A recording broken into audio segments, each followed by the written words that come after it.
Bendiciones, mi gente. Esto es evangelismo urbano. Teológicamente hablando. Sí, pues te vi como flojo.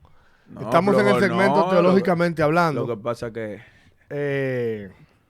para evangelismo urbano. Y en este segmento tenemos un tema muy maravilloso, tenemos un tema muy especial, un tema importante, un tema que debemos de tratar.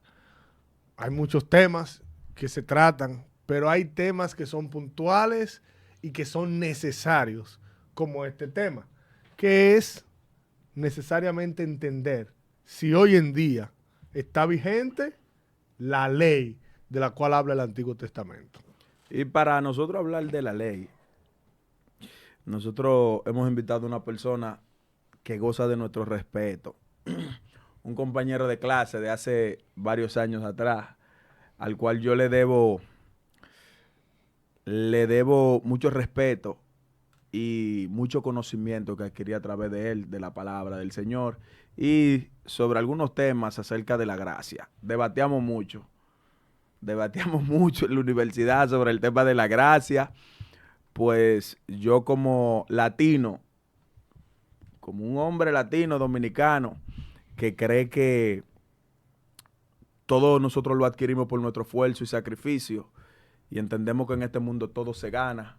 Yo también entendí así, pero a la luz de la palabra y de los consejos de él, pude asimilar algunas cosas sobre el tema de la gracia, que no se trata de quien quiere, sino de quien Dios tenga misericordia. Pero hoy vamos a hablar acerca de la ley. Si hoy está vigente a la luz del Nuevo Testamento, nosotros tenemos aquí a nuestro hermano Augusto Roa. Bendiciones, mi hermano. Un placer. Como dijo mi hermano Alfredo, mi nombre es Augusto Roa Vicioso. Fuimos compañeros de la universidad en la UNED por un tiempo. Y para mí fue un grato placer compartir con él y mi hermano Antonio también.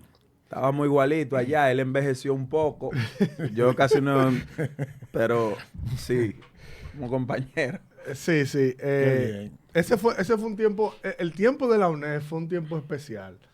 Porque no solo porque conocimos personas como Augusto y los pastores que conocimos allá, sino que ese tiempo transformó nuestras vidas. Yo sé de manera personal, porque yo entré a la universidad recién convertido, o sea, mi doctrina yo la tomé fue en la universidad, ¿verdad? Ellos ya tenían un tiempo en el evangelio, pero mi doctrina fue allá en la universidad. Y yo sé que lo que nosotros tenemos hoy va a edificar sus vidas. Y yo de una vez voy a iniciar con esta pregunta a estos dos ministros. Y es, ¿ustedes creen y justifican el que la ley es vigente el día de hoy? Claro que sí. Aunque hay que entender que la mayoría de los evangélicos están equivocados con ese asunto, porque creen que la ley fue crucificada en la cruz del Calvario por Cristo, y realmente no fue así. Porque hay que entender que la ley se dividía en tres partes: la ley civil, la ley ceremonial y la ley moral. Cuando Cristo vino, crucificó la ley ceremonial porque todo lo que tenía que ver con ceremonia, los sacrificios y esas cosas apuntaban hacia Cristo. La ley civil también fue crucificada o abolida en la cruz del Calvario por Cristo, porque ya nosotros no estamos sujetos a la ley civil de Israel. Nosotros estamos sujetos a nuestras leyes de cada país. Y entonces ahí está el asunto. Pero la pregunta es, ¿y la ley moral? ¿Qué pasa con ella? ¿Está vigente sí o no? Hay quienes piensan que fue crucificada en la cruz del Calvario por Cristo y que ya no tenemos ningún tipo de compromiso con esa ley. Eso es falso de toda falsedad. La ley moral es el reflejo del carácter de Dios. Entonces, definitivamente no se puede haber crucificado en la cruz del Calvario. Sería bueno que nosotros le echáramos un vistazo a lo que es la ley moral o los 10 mandamientos que se encuentra en Éxodo 20. Pero deberíamos decir algunas cosas primero. Por ejemplo, nuestro Señor Jesucristo habla en Mateo capítulo 22, verso 34 al 40, hablando con los escribas y los fariseos. ¿Qué habla ahí? Él hace una aparente reducción de los 10 mandamientos. Amarás al Señor tu Dios con toda tu mente, con toda tu alma y tu corazón, y a tu prójimo como a ti mismo. Él lo reduce. Pero cuando tú analizas los 10 mandamientos, es lo que hace que lo comprime, dando a entender que los 10 mandamientos se dividen en 2 partes. Los primeros 4 mandamientos hablan de lo que es tu relación con y Dios, tu amor hacia Dios. Los otros 6 tienen que ver con el prójimo. Entonces, en ese sentido, tú tienes que amar a Dios, la primera parte, tienes que amar a Dios, los primeros 4 mandamientos, y los otros 6 restantes tienes que amar al prójimo. Mi hermano, en base a eso que usted me está diciendo, yo veo como en referencia a que la ley que Dios le dio a Moisés, los 10 mandamientos, es lo que usted expresa que está vigente el día de hoy. Ahora, el apóstol Pablo dice en Romanos capítulo 3, el del 19 en adelante, voy a leer, dice, pero sabemos que todo lo que dice la ley, lo dice a los que están bajo la ley, para que toda boca se cierre y todo mundo quede bajo el juicio de Dios. Entonces dice el verso 20, ya que por las obras de la ley ningún ser será justificado delante de él, porque por medio de la ley es el conocimiento del pecado. Dice el 21, pero ahora, aparte de la ley, se ha manifestado la justicia de Dios, testificada por medio de la ley de los profetas. La justicia de Dios por medio de la fe en Jesucristo, para que todo aquel que en Él cree, ¿verdad? Porque no hay diferencia, por cuanto todos pecaron, están destituidos de la gloria de Dios. O sea, yo interpreto lo que el apóstol Usted Pablo... leyó un pasaje bastante largo. O sea, específicamente, ¿cuál sería su pregunta? No. O más bien, ¿qué un Yo voy a hablar de lo que yo interpreté, ¿verdad? Okay. El apóstol Pablo hace referencia de que nosotros no somos justificados base a la ley. Nosotros somos justificados en base a la gracia. Entonces, si nosotros y nuestra justificación es en base a la ley, ¿por qué hoy en día la ley estaría vigente? Ok. Lo que pasa es que habría que ver cuál fue el propósito de la ley. En Gálatas, capítulo 3, verso 19 al 29, ahí da detalle de que el propósito de la ley era nuestro ayo para llevarnos a Cristo. ¿Qué era un ayo? Un ayo era alguien de confianza que usaban los griegos como un tutor, una nana, para que le diera una protección física y moral a los hijos. Eran los pudientes que contrataban a esos ayos, a esa persona. Y ese era el propósito, cuidarlo hasta que ese niño fuera ya adulto, que no tuviera necesidad de un tutor. Entonces, ese era el propósito de la ley, guiar al hombre hasta que se llegara el cumplimiento de Cristo. Una vez que vino Cristo, entonces el propósito de la ley era enseñarle al hombre su condición espiritual, que realmente guardando la ley nadie podía ser salvo. De hecho, ninguno de los santos del Antiguo Testamento, entiéndase Abraham, Moisés, Josué, ninguno de ellos fueron salvos por guardar la ley, aunque tenían que observarla, claro, rigurosamente, porque esa ley apuntaba hacia Cristo. El observar la ley, ese era el Cristo de ellos. Okay. Entonces tenían que hacerlo de esa forma. Mira, el mismo texto que el varón Antonio acaba de leer nos dice que la ley es el conocimiento del pecado. Exactamente. Entonces, la ley, conocer la ley de Dios te hace entender los límites que tú tienes como ser humano para estar correctamente o incorrecto delante del Señor. Por ejemplo, nosotros tenemos las leyes civiles en nuestro país y la ley dice que nosotros no podemos matar porque el homicidio está penado en la ley. Eso no te cohíbe de que una persona sea asesinada, aunque tú conozcas la ley, pero ya tú sabes. Entonces la ley en la Hay Biblia, condenación por eso. ajá, la ley en la Biblia nos enseña cuáles son las limitaciones que nosotros tenemos. Yo creo que si nosotros vamos a Deuteronomio capítulo 10, versículo 13, la palabra nos dice que guarden los mandamientos de Jehová y sus estatutos que yo te prescribo hoy para que tengas prosperidad. Dios está hablando de la ley, guarden su ley.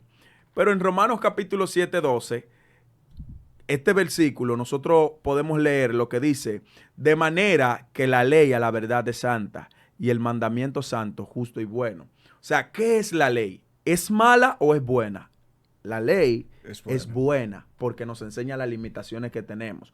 Cuando Dios en el Antiguo Testamento nos manda a guardar su palabra, no es para que privarnos, no es para privarnos de ciertos deleites o de ciertas pasiones humanas, no. Es que el orden correcto para la convivencia en este mundo y en el celestial es vivir en el orden de Dios. Por eso Romanos nos enseña que la ley es buena. Para mucha gente la ley es un azote, es un castigo. Ahora nosotros vamos a tener que ver qué tipo de ley, porque Augusto ahorita decía que ya nosotros, Santo Domingo, República Dominicana, no vive bajo la misma ley de Israel en el tiempo antiguo, del Antiguo Testamento. Hablando de la ley civil.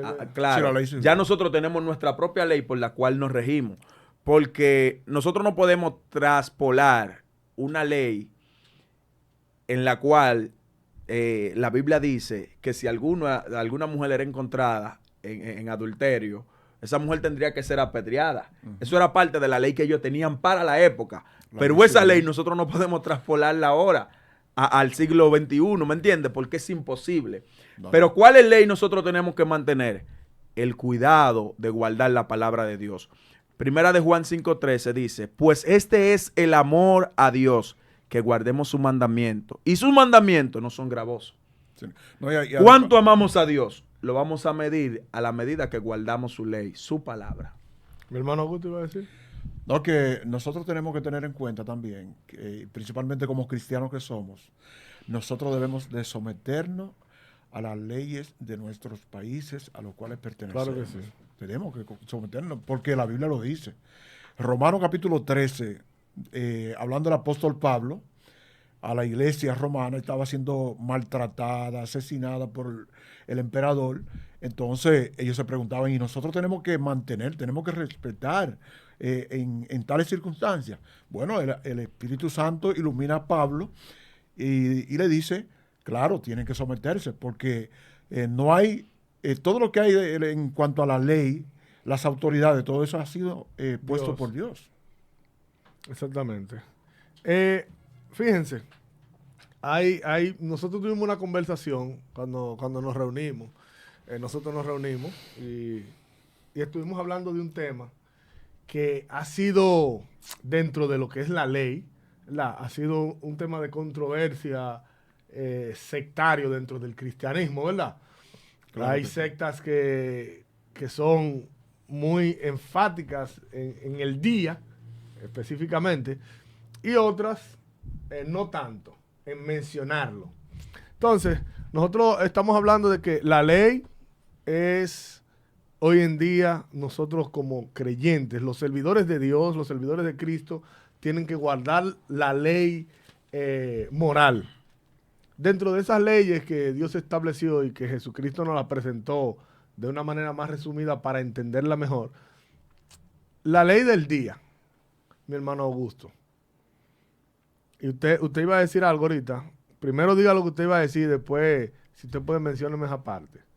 No, sobre el asunto de la ley, porque es que la ley, los 10 mandamientos, el decálogo, es el reflejo del carácter moral de Dios. Entonces, ¿qué sucede? Ya habíamos dicho de que las 3 leyes, la civil, fue crucificada en la cruz del Calvario por Cristo, ya que todos estamos sujetos a la ley de nuestro país. La otra ley, la ley ceremonial, apuntaba hacia Cristo. Ya todo eso fue abolido, porque una vez que llegó Cristo, todo eso era sombra. Llegó Cristo, pues también ya fue eliminado. Cristo es el cumplimiento de todo eso. Ahora bien, la ley moral, los 10 mandamientos. Muchos cristianos, e incluso pastores y grandes líderes, dicen que ya esa ley, la ley moral, fue crucificada en la cruz del Calvario por Cristo. Y realmente nos preguntamos, ¿es así? ¿Es cierto eso? Eso es un asunto muy grave, muy crítico, de que nosotros como ministros del Evangelio estemos predicando eso. Porque cuando uno lee los 10 mandamientos, entonces está cometiendo un error gravísimo. Fue crucificado por Cristo. Por ejemplo, no tendrás dioses ajenos delante de ti, no te inclinarás, no tomarás el nombre de tu Dios en vano. Acuérdate del día de reposo para santificarlo, que es la parte que usted está preguntando. Entonces, no fue crucificado la ley por Cristo. Y si no fue crucificado, entonces, ¿por qué nosotros nos guardamos el sábado? Esa es la pregunta del hermano Antonio. Exactamente. Es a donde usted quiere llegar. Exactamente, porque no nos interesa que los que nos escuchan, nuestros suscriptores, entiendan esa verdad. Entonces, los que defienden una posición de que fue crucificada, entonces ya ellos no se sienten con ningún tipo de compromiso con el cuarto mandamiento, que es el sábado. Exactamente. Ahora, lo que sí entendemos, y es así bíblicamente, que están vigentes los 10 mandamientos, entendemos que hay que guardar la ley. Pero ¿y entonces por qué no guardamos el sábado? ¿Qué pasó con el sábado?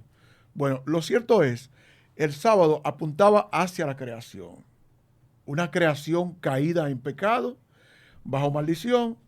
Nosotros no tenemos ningún compromiso con el sábado de guardar ese día. Nosotros sí tenemos un compromiso con observar lo que es el primer día de la semana. ¿Por qué el primer día de la semana? Porque ese día fue cuando Cristo resucitó. ¿Qué significa la resurrección de Cristo para nosotros? La resurrección de Cristo significa lo que es el rescate, la redención de las personas a las cuales Cristo vino a salvar. La misma resurrección de Jesús es el pilar de la fe cristiana. Exactamente. Sí. Es el pilar de la fe cristiana, porque Pablo enseña que si no hay resurrección, si Cristo nos resucitó, nuestra fe es vana. Nuestra fe no ¿Entiendes? tiene Tampoco sentido. nosotros resucitaremos. Entonces, hay muchas opiniones sobre este tema, porque hay quienes entienden que guardar el sábado es el orden que Dios estableció perpetuamente. Sin embargo, yo creo que nosotros debemos de analizar cuándo se cambió el sábado por el domingo, cuándo se decidió guardar como día de reposo el sábado, el domingo, en lugar del sábado. Esta es una pregunta que mucha gente se hace. Pero a mí me llama la atención que quienes guardan el sábado porque entienden que están cumpliendo la ley, no lo guardan como la ley lo manda a guardar. No. Bueno, ellos van al culto los sábados, hacen su culto los sábados, eso está muy bien, igual que nosotros los domingos, pero no guardan el día. No guardan el día como se debería guardar, porque la misma ley decía que el día sábado tú no podías ni siquiera recorrer, no recuerdo con exactitud, las millas de distancia, pero era una distancia corta. Tú no podías recorrer esa porque era un día que tú debías guardar para el Señor. Sin embargo, para ir a la iglesia, lo que guardan el sábado, caminan kilómetros. A veces se trasladan bien lejos. Bien lejos, ¿me entiendes? Entonces, mantienen la idea de que voy a guardar el sábado, pero no en el orden que la Biblia establece. Yo creo que el que guarda el domingo, como dice el apóstol Pablo, para Dios lo guarda. El que guarda el sábado, para Dios lo guarda. Pretenda usted guardar su vida para Dios en cualquier momento, ¿me entiendes? Porque tu vida debe ser guardada en el Señor. Y recordar lo que dijo Jesús cuando dijo, vengan a mí todos los que están cargados y trabajados, que yo les daré descanso. Entonces nosotros no descansamos en un día específico, descansamos en el Señor, que es la razón por el cual está el día de reposo. Exactamente, ahí iba, en base a lo que Augusto menciona de la resurrección. Nosotros sabemos que la palabra Shabbat, que es como se menciona en la Biblia, significa reposo. Entonces nuestro reposo viene a descansar en la resurrección de Cristo. Nosotros no tenemos reposo el día de la muerte. Nosotros tenemos reposo el día de la resurrección. Nosotros como creyentes hoy en día que servimos a Cristo, tenemos que entender lo siguiente, y es que si nosotros vamos a vivir según la ley, si vamos a vivir conforme a lo que Dios estableció, porque la ley no es establecida por el hombre. Obviamente habían unos mandatos de Moisés que en un momento el pueblo de Israel, el pueblo judío, vivió los mandatos de Moisés. Pero la ley de Dios nunca, por eso Jesucristo cuando le preguntaron, cuando lo juzgaron diciéndole que él vino a romper la ley, él dijo, no, yo no vine a quebrantar la ley, yo vine a cumplir la ley. ¿Por qué? Porque la ley se iba a cumplir en la vida misma de Jesús y en lo que él iba a expresar. Tú no ves que era tan complicado guardar el día de reposo en tiempos bíblicos que los sacerdotes juzgan a Jesús por hacer un milagro en el día de reposo, por sanar a una persona. Entonces, sanar a una persona el día de reposo para ellos ya era un trabajo. Y esa es la rectitud con lo que ellos guardaban el sábado. Sí. Eso no pasa hoy en día.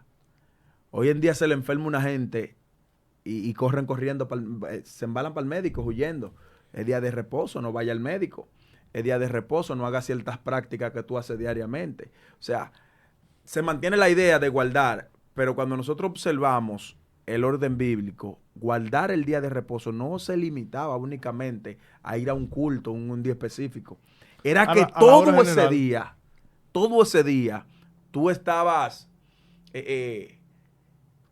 desocupado de cualquier cosa del hábito diario. Ahora, hay que tomar en cuenta algo.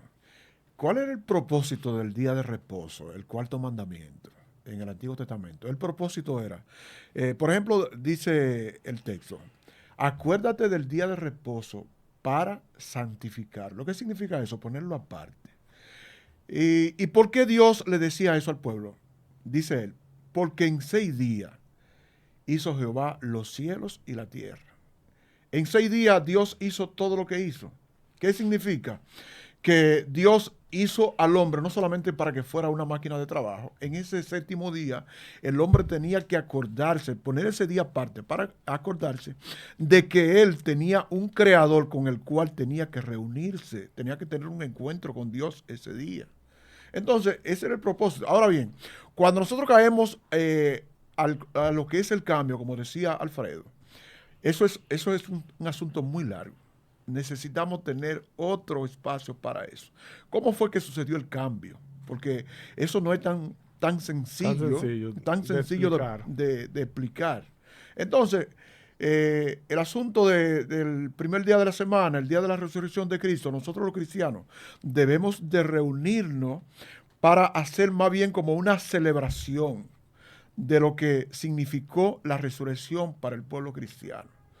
El pueblo cristiano fue redimido ese día por medio a que ese día resucitó Cristo.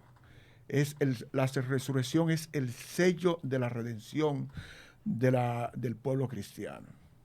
Amén. Y nosotros hemos tratado, hemos hablado de los 4 primeros mandamientos, en la que hacen referencia a Dios, que yo diría que son los que hoy en día en las leyes civiles, los países no lo toman mucho en cuenta, estos mandamientos que hacen referencia a Dios.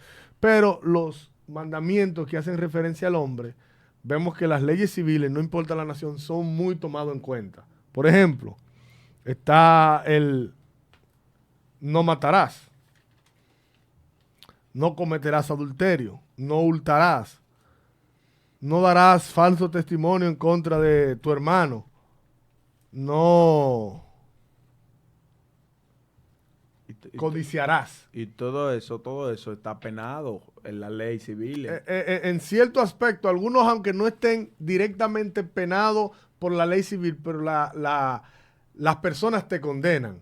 Por ejemplo, el adulterio es más condenado por las personas que por la ley. Que una persona le sea infiel a su esposa, no por eso tú tienes cárcel. Aquí no tiene cárcel en este país, pero hay en otros lugares que sí tú puedes ser apresado o se te infringe alguna multa. Y hay en países donde eso es tan grave que te puede costar la vida, sí, la y infidelidad. A donde yo quería ir es que de este resumen que hizo Jesucristo, hubo una parte la cual el hombre en su totalidad olvidó, y ese es el de amar a Dios sobre todas las cosas, que son los primeros 4 mandamientos.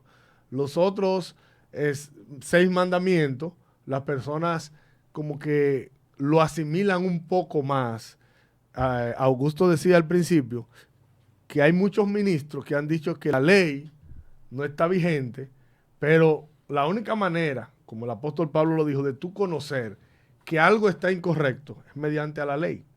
Si nosotros no nos vamos a la ley, entonces para nosotros, si la ley hubiese sido abrogada en la crucifixión, entonces nosotros hubiésemos podido hacer todo de manera normal y no habría una manera de Jesucristo condenarnos por eso, porque al final ya está abrogado.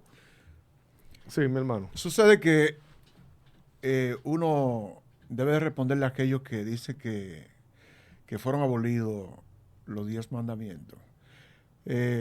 Si usted le saca los 10 mandamientos al mundo, a esta humanidad, sáqueselo para que usted vea qué va a pasar. Por ejemplo, el 5º mandamiento que dice, honra a tu padre y a tu madre. Y no solamente te dice que lo honre, sino la razón por la cual debe hacerlo. Eso es para que te vaya bien, para que tus días sean alargados sobre la tierra. Y es el único mandamiento con promesa. Con promesa. Es el único. Entonces, cuando uno observa la falta de respeto que hay hacia los padres, cómo los hijos tratan a sus progenitores, entonces debe de preguntarse qué está pasando con ese mandamiento. ¿Qué está pasando? Entonces, hay que tener en cuenta de que cuando uno analiza cada uno de los 10 mandamientos, nosotros tenemos que decir a una sola voz, hay que comprender que no han sido abolidos ninguno. Y que no solamente no han sido abolidos, sino que nosotros como humanos lo necesitamos. Seamos cristianos o no. Y sin pensar que el pueblo cristiano debe ser el abanderado para mantener en alto lo que es el carácter de la ley moral de Dios. Es que la ley de una u otra manera nos enseña, como usted dijo, siendo cristiano o no, nos enseña a convivir en armonía dentro de la sociedad. Es al hombre que le conviene eso. Al hombre que le conviene. La palabra dice en Eclesiastés capítulo 12, versículo 13, el fin de todo el discurso, oíd, es este, teme a Dios y guarda sus mandamientos, porque este es el todo del hombre. ¿Qué nos conviene a nosotros? Tener temor al Señor y guardar su palabra. Nosotros la ley de Dios la vamos a resumir en todo lo que dice su palabra. En todo lo que dice su palabra, entendiendo que nosotros cumplimos la ley en el amor que tenemos por el Señor. Exactamente. Entendiendo que nosotros no tenemos la capacidad de cumplir toda la ley que la Biblia dice, pero ellas nos van a instruir en el camino y en la voluntad de Dios. Nos muestran, como dijo Augusto ahorita, el carácter del Señor, porque lo que hay allí escrito nos muestran cómo es Él, nos ayudan a conocerlo a Él, qué le gusta a Dios, qué no le gusta a Dios, según el modo en el que yo desenvuelvo mi vida diaria con la ley que Él establece en su palabra. Yo, analizando la Biblia, cuando yo he analizado este tema, yo veo que Jesucristo presenta la ley de una manera distinta a como Moisés la presentó. Moisés la presentó conforme a actos. Jesucristo, a diferencia, la presentó conforme a pensamientos y deseos. Por ejemplo, Moisés dijo, no puedes matar. Ese es el acto. Jesucristo dijo, si piensas en mal de tu hermano, ya lo has matado. Que mucha gente dice que Jesús vino a facilitar la ley. Yo pienso que Jesús vino a complicarla. La elevó. La elevó. Yo digo que la elevó. Y realmente no pudiéramos decir que Jesús vino a complicar la ley. No. Él vino a darle una correcta interpretación. Allá iba. Sí. Que Moisés la explica de una manera directa. Por eso es que Moisés, cuando hace entonces sus reglamentos, él dice, el que hierro mata, a hierro muere. Sigue complicando las cosas porque él está creando el que matar, después de matar, sea correcto. ¿Verdad? Sí. Él dice, ok, tú mataste, pues entonces a ti te van a matar. Porque él la interpretó de una manera natural. ¿Jesucristo qué hizo? Jesucristo dijo, no. Aunque tú la mates, ya tú eres un asesino. Exactamente. Solo con tu pensar ya tú estás cometiendo el acto. Y esto lo hizo en todo. Si tú miras, codicias la mujer de tu hermano, ya, por el simple hecho de la codicia. Digo que es un poco más complicado. La palabra correcta es que Jesús vino a darle una Una interpretación interpretación correcta. correcta, Pero la claro. gente entendía que el pecado o infringir la ley era yo estar sexualmente con una mujer. Pero Jesús dice, no, usted no tiene que estar sexualmente con ella. Pensar. En tu mente ya tú cometiste el pecado. Entonces de ahí es que viene la idea, pero antes era más fácil porque antes yo tenía que ejecutarlo. Ahora Jesús me dice, no, tú no tienes que ejecutarlo, con solamente pensarlo ya tú cometiste el pecado. Y él le está dando una correcta interpretación, pero para el hombre que vivía bajo la ley, básicamente Jesús le está complicando más el asunto. Es que Jesús vino a darle un asunto, una verdadera claridad. Claro. Y eso es también para mostrar que la ley no iba a ser abrogada, sino que la ley era con lo que nosotros teníamos que vivir para demostrar que le estamos agradando a Él. Él dijo, no es que ustedes no pueden pensar en que esto va a desaparecer, sino que con la entrega de nuestras vidas a los mandatos de Cristo en la Biblia. Yo digo que la Biblia, en su contexto general, expresa una vida correcta viviendo en la ley. Por eso el apóstol Pablo hace referencia a eso, que la justificación de nuestra salvación no es mediante la ley. Ahora, nuestros actos para demostrar que estamos viviendo una vida de salvación tienen que ser conforme a la ley.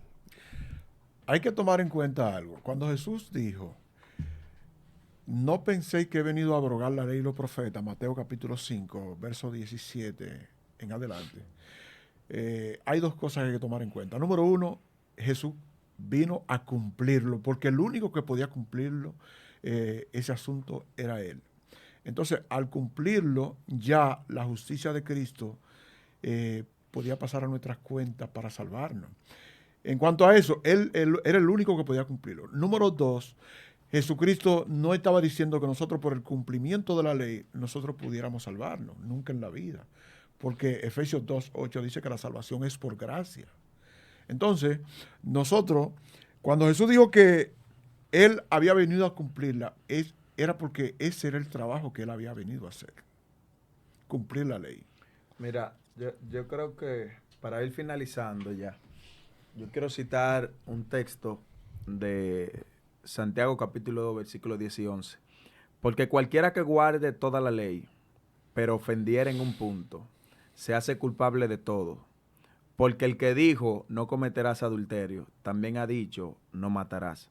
Ahora bien, si no cometes adulterio, pero matas, ya te ha hecho transgresor de la ley. La ley de Dios es buena. La Biblia dice que es perfecta. Nos enseñan a caminar en la obediencia al Señor. En la rectitud de Dios. Sin embargo, David decía, yo quiero andar en tu ley todos los días y meditar en ella. Sin embargo, nosotros debemos de entender que nuestra capacidad humana pecaminosa nos va a hacer fallar en cualquier punto de la ley. Por más que usted quiera cumplirla para salvación, va a ser imposible. Usted puede tratar de guardar los mandamientos del Señor. Usted puede tratar de cumplir la ley de Dios, pero entendiendo que su salvación va a ocurrir por la gracia de Dios, no por el cumplimiento de la ley, porque son imposibles. Pablo decía que ni sus padres pudieron guardar toda la ley. Por eso es que la salvación es por gracia. Pero la ley nos va a enseñar las limitaciones que nosotros tenemos como hombres para agradar a Dios. Así que mi reflexión final en esto es que la ley, aún nosotros debemos de guardarla en el orden establecido en la palabra. La ley nos va a enseñar las limitaciones que tenemos. Aunque no sean para salvación, nos van a ayudar a conocer el carácter de Dios. Porque una persona que profese ser salvo debe de cumplir los mandamientos que dice la palabra del Señor. Y tomar en cuenta algo, que el propósito de la ley nunca fue salvar. Ahora los que son salvos van a evidenciar quiénes son, guardando, esforzándose en guardar la ley, nunca perfectamente, pero sí sinceramente. Amén. Eso Mi sí, gente, esto es Teológicamente Hablando de Evangelismo Urbano. Dios le bendiga, Dios le guarde. Y ya ustedes saben, la ley hay que cumplirla para vivir conforme a lo que Cristo bendiciones, quiere. mi gente. Dios le bendiga.